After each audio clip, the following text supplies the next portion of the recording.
Hey, what's up everyone, and welcome back to another video here on Wound Up Reviews. And in this one we're going to be taking a look at another Rolex. This watch has been very nicely lent in to me by a supporter of the channel here in Sweden, so thank you very much for that. This is the 36mm Datejust with the reference number 16013, which is otherwise known in the enthusiast groups as the American Psycho watch, because this watch was featured in that film, although not mentioned because Rolex actually did not want their watch to be mentioned in the film.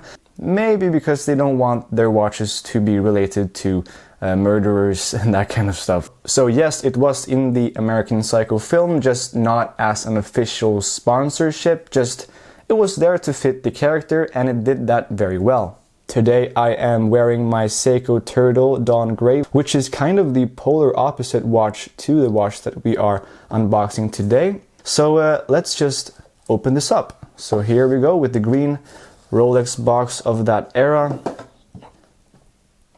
Here we are. So we have it nicely packaged and very safe. Let's take this out.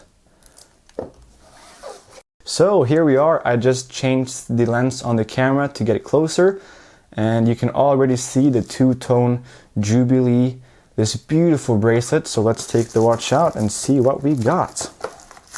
Ooh, and here it is. Wow, what a beauty of a watch. Really gorgeous. Wow, and there you go. Here is the watch. It is very light and surprisingly small. This is a 36mm watch. It's the classic Datejust. It is probably one of Rolex's most iconic watches of all time.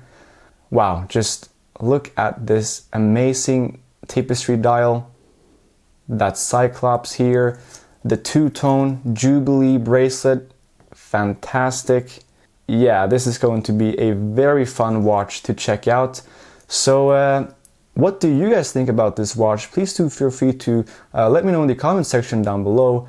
I'm going to be reviewing this watch in about 2 weeks or so, so stay tuned for that video. And wow, this watch is really gorgeous. So again, stay tuned for the review of the watch. Thank you for watching, and I'll see you in my next videos. Bye bye.